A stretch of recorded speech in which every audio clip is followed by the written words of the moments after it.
हमारे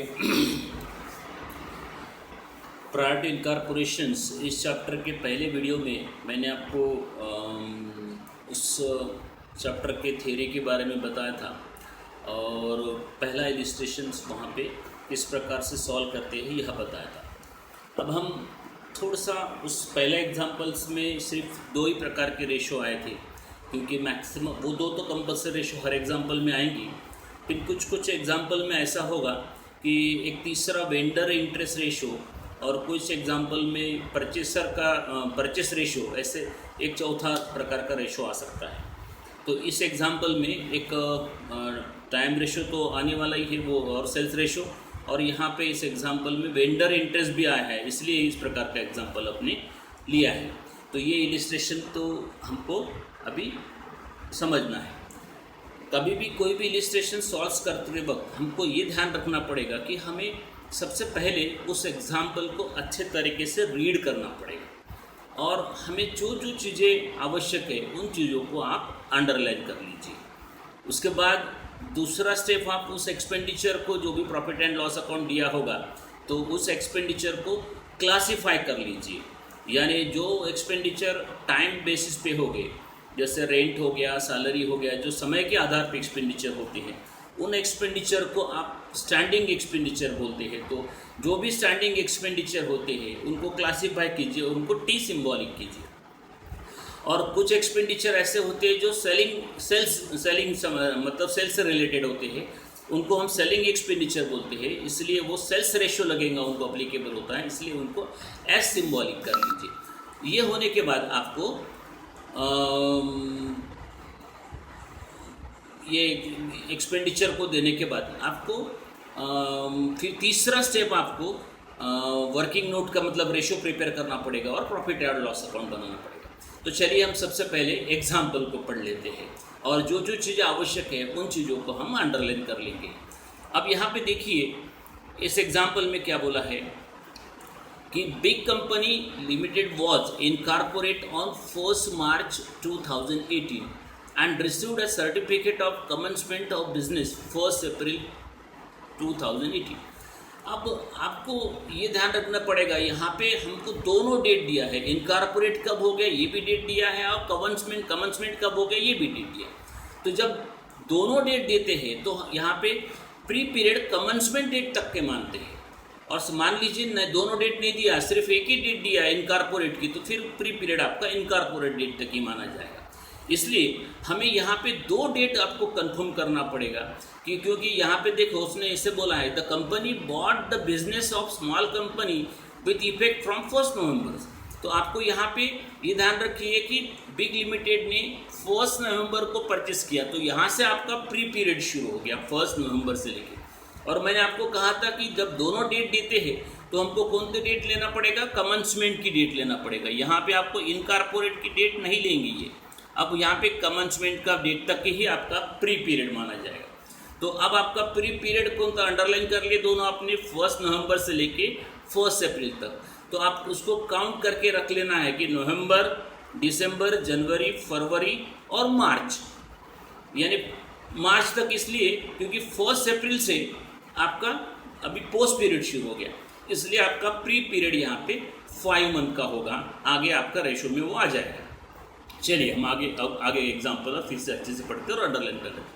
from the following figure to the year relating to the years ending 31 October, यानी यहाँ पे ये ध्यान रख लीजिए ये कंपनी की ईयर एंडेड है 31 अक्टूबर। यहाँ पे ऑलरेडी जो दिया वही लेना पड़ेगा आपको कि 31 अक्टूबर दिया, तो यहाँ पे आपका उसका ईयर कमेंसमेंट कहाँ से हो गया 1 नवंबर से लेके 31 अक्टूबर तक के। तो प्री पीरियड अब कौन सा हो जाएगा, देखो 1 नवंबर से लेके 1 अप्रैल तक, मतलब वो 5th मंथ हो गए, और अप्रैल से लेके अप्रैल, मई, जून, जुलाई, अगस्त, सितंबर और अक्टूबर, यानी ये 7 मंथ हो गए पोस्ट पीरियड, यानी 5 मंथ हो गए आपके प्री पीरियड के और 7 मंथ हो गए आपके पोस्ट पीरियड के। तो चलो इस एग्जाम्पल में ये टाइम की जो दो आपको रेशो मतलब मंथ मालूम हो गए। चलो आगे एग्जाम्पल पढ़ते देखिए। उसने बोला है कि देखो कि sales for the year were rupees 6 lakh, पूरे साल भरे का सेल्स उसने 6 लाख दिया है। और वहाँ पे उसने बोला कि out of which sales up to 1 March were rupees 2,50,000 and up to 1 April 3 lakh रुपये। तो मैंने आपको पहले बोला था कि जब दोनों डेट देते हैं तो हमको वो कमेंसमेंट डेट तक का प्री पीरियड माना जाता है। तो यहाँ पे आपका प्री पीरियड का सेल्स यह 3 लाख रुपीज़ हो जाएगा और टोटल सेल्स कितना आपका 6 लाख रुपीज़ का। तो 6 लाख में से 3 लाख रुपीज़ का सेल्स आपका प्री पीरियड का हो गया, तो 3 लाख रुपीज़ का सेल्स आपका पोस्ट पीरियड का हो गया। तो यहाँ पे आपका सेल्स रेशो में जब आप सेल्स लेंगे तो प्री पीरियड के लिए 3 लाख और पोस्ट पीरियड के लिए 3 लाख लेंगे।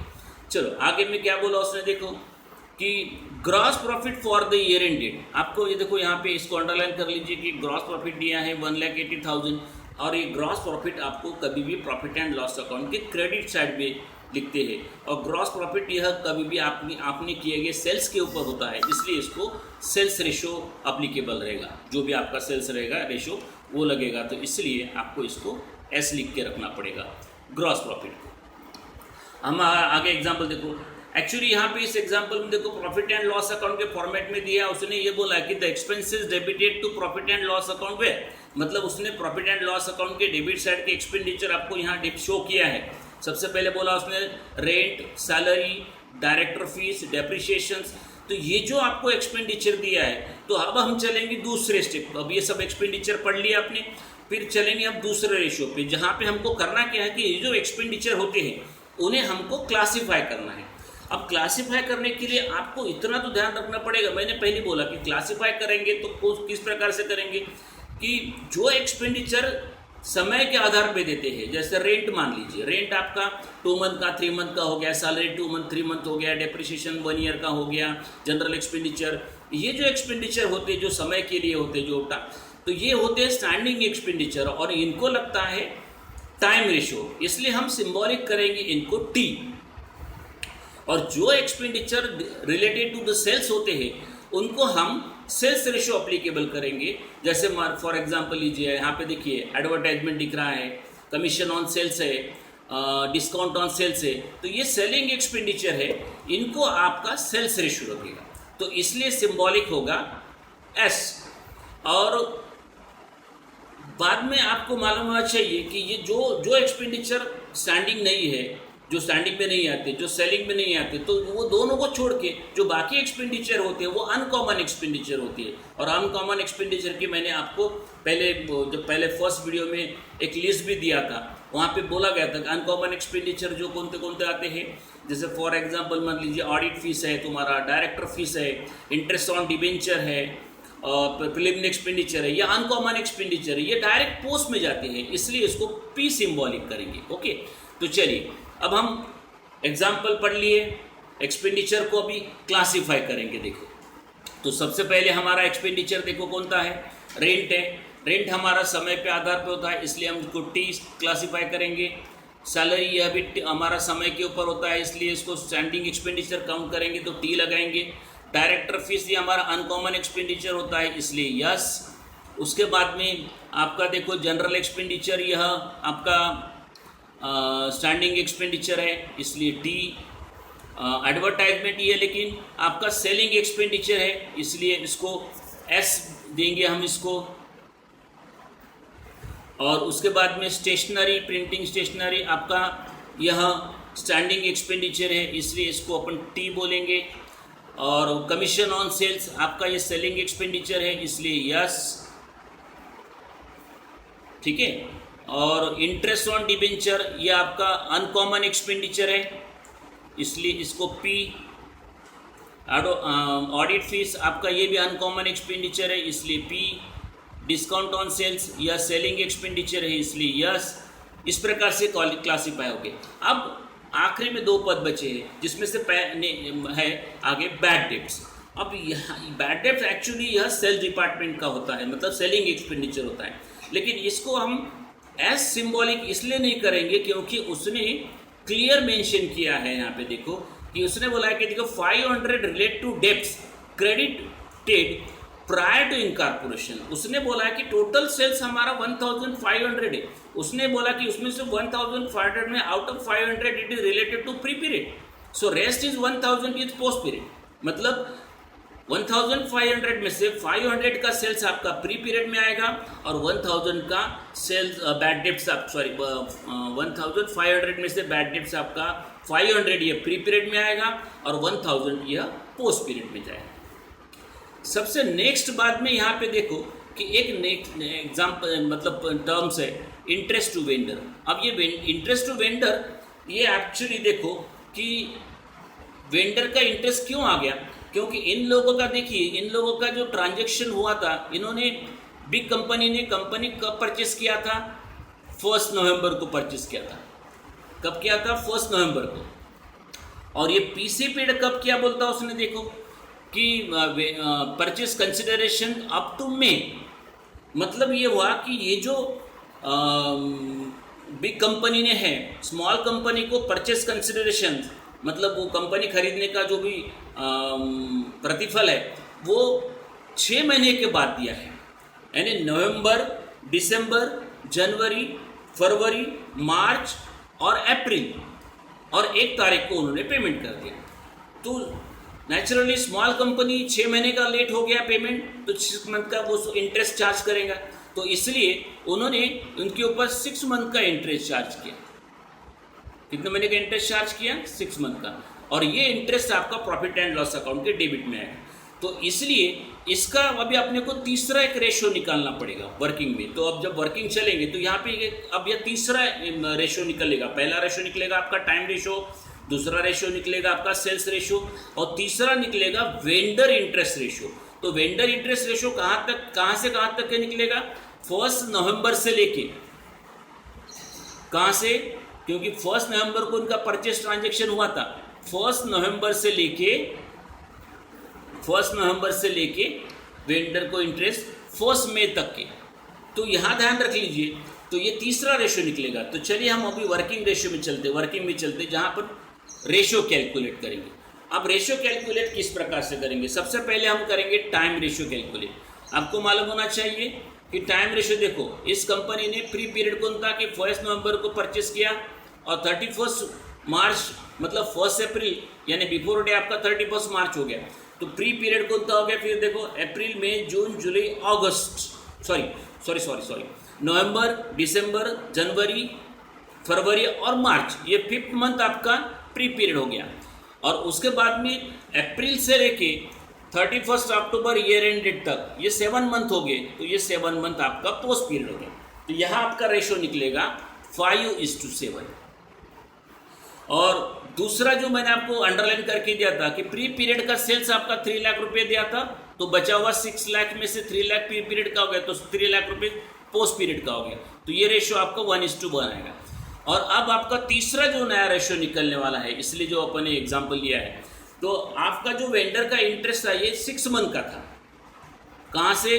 क्योंकि उसने 1 नवंबर को परचेस ट्रांजैक्शन हुआ और पेमेंट किया उसने 1 मई को, यानी तो प्री पीरियड आपके तो पहले 5 मंथ के थे, नवंबर, दिसंबर, जनवरी, फरवरी और मार्च, ये 5 मंथ हो गए। अब 6 मंथ में से सिर्फ 1 ही मंथ रहा, तो आपका ये पोस्ट पीरियड 1 मंथ का रहेगा। इसलिए वेंडर का जो इंटरेस्ट निकलेगा, रेशो निकलेगा, ये 5 मंथ और ये 1 मंथ, यानी 5:1 निकलेगा। तो इस प्रकार से आपको ये 3 रेशो निकालने के बाद फिर हम चलेंगे एग्जाम्पल के ऊपर। जिन एग्जाम्पल को हमने स्टैंडिंग एक्सपेंडिचर फिक्स किया था, जिनको हमने टी सिंबॉलिक किया था क्लासीफाई करने के बाद, तो ये जो टी वाले एक्सपेंडिचर है ये यहाँ इस प्रकार यहाँ पे आ गए। Rent, salary, depreciation, general expenditures, printing stationery, इनका ये टोटल हो गया। और इनका जो रेशो था 5:7, इस 5:7 में हमने इसको डिवाइड किया। इसको 5 और 7 में 12 होता है, 12 से डिवाइड करेंगे और 5 से मल्टीप्लाई करेंगे तो ये 23,500 आ जाएगा। और 56,400 को 12 से डिवाइड करेंगे तो मल्टीप्लाई 7 करेंगे तो 32,900 यहाँ पोस्ट पीरियड में आ जाएगा। ये हो गया स्टैंडिंग एक्सपेंडिचर। उसके बाद हमारा सेलिंग एक्सपेंडिचर, जिनको हमने एस सिंबॉलिक किया था, तो एस सिंबॉलिक करने के बाद इसको हम एस लिखेंगे। देखो मतलब ये जिनको हमने एस सिंबॉलिक किया था जो रिलेटेड टू सेल्स से एक्सपेंडिचर थे, advertisement, commission on sales, discount on sales, इनको एस सिंबॉलिक किया था। 3 ही पद थे, तो इनकी टोटल है 25,900 और एस का रेशो था 1:1। 1:1 मीन्स हाफ ऑफ हो जाएगा, तो ये जो 12,950 प्री पीरियड में आएगा, 12,950 पोस्ट पीरियड में आ जाएगा। उसके बाद में जो बैड डेट्स था, यहाँ बैड डेट को मैंने यहाँ पे एज गिवन लिखा हूँ, तो वहाँ पे ऑलरेडी आपको बैड डेट देखिए कि 500 ये प्री पीरियड में था और पोस्ट पीरियड में 1000 था। उसने पहले ही बोला था कि टोटल बैड डेट्स हमारा 1500 है, उसमें से 500 is pre period and rest is 1000 post period, तो वहाँ पे अपने लिख दिया। और बाद में हमारे कुछ अनकॉमन एक्सपेंडिचर है जो ना स्टैंडिंग होते ना सेलिंग होते हैं, तो अनकॉमन एक्सपेंडिचर को जिसको अपने पी सिंबॉलिक किया था वो एक्सपेंडिचर देखो, डायरेक्टर फीस है, इंटरेस्ट ऑन डिबेंचर है, ऑडिट फीस है, तो ये 3 एक्सपेंडिचर जिनको अपनी पी सिंबॉलिक किया। लास्ट में वेंडर टू इंटरेस्ट, ये प्रॉफिट एंड लॉस अकाउंट के डेबिट में आएगा, और वेंडर टू इंटरेस्ट आपका 6 मंथ का था, 6 मंथ में से 5 मंथ ये प्री पीरियड के थे आपके, तो ये 5 मंथ में से देखो 5:1 रेशो आ गया इसका, तो 3000 था, 3000 में से 5:1 यानी 6 होगा, 6 को डिवाइड करेंगे, मल्टीप्लाई 5 करेंगे तो 2500 प्री पीरियड का आ जाएगा, और 500 रुपीज़ सिर्फ 1 मंथ का वो पोस्ट पीरियड में आ जाएगा। ये होने के बाद आपको क्रेडिट साइड में चलना पड़ेगा। क्रेडिट साइड में आपका देखिए ग्रॉस प्रॉफिट को आपको सेल्स रेशो में अलोकेट करता है, पहले बोला मैंने आपको ग्रॉस प्रॉफिट को आपको सेल्स रेशो में अलोकेशंस करने के वाले, सेल्स रेशो 1:1, और आपका ग्रॉस प्रॉफिट था गणित में एग्जाम्पल में दिया हुआ, एग्जाम्पल में आपका ग्रॉस प्रॉफिट दिया हुआ था 1,80,000। इस 1,80,000 को सेल्स रेशो में डिवाइड करेंगे, और सेल्स रेशो इज 1:1, तो 1:1 मीन हाफ, तो प्री पीरियड का हाफ हो गया ग्रॉस प्रॉफिट, पोस्ट पीरियड का हाफ हो गया। यहाँ से क्रेडिट का टोटल करने के बाद फिर आप इस क्रेडिट साइड की पूरी टोटल करेंगे, ये 90,000 हो जाएंगे, ये भी टोटल करेंगे 90,000, और यहाँ में से डेबिट की टोटल करके डेबिट की टोटल करेंगे और इस क्रेडिट में से माइनस करेंगे तो ये आपका आ जाएगा, और यहाँ ये क्रेडिट में से ये क्रेडिट की टोटल घटाएंगे तो आपका ये आंसर आ जाएगा नेट प्रॉफिट का। इसलिए यहाँ इस एग्जांपल में प्री पीरियड का आपका नेट प्रॉफिट निकलेगा 50,550 एंड पोस्ट पीरियड का निकलेगा 31,350। इस प्रकार से आपका सेकंड एग्जांपल कंप्लीट हो गया। इस आगे भी मैं आपको हर ऐसा एग्जांपल नया, ऐसे 5-6 एग्जांपल हो गए जिसमें सेल्स रेशो कैलकुलेशंस करना थोड़ा सा क्रिटिकल होगा, तो ऐसे अलग अलग वैरायटी के 5-6 एग्जांपल है, इसके मैं 5-6 एग्जांपल की वीडियो बना के आपको भेजूंगा। Thank you.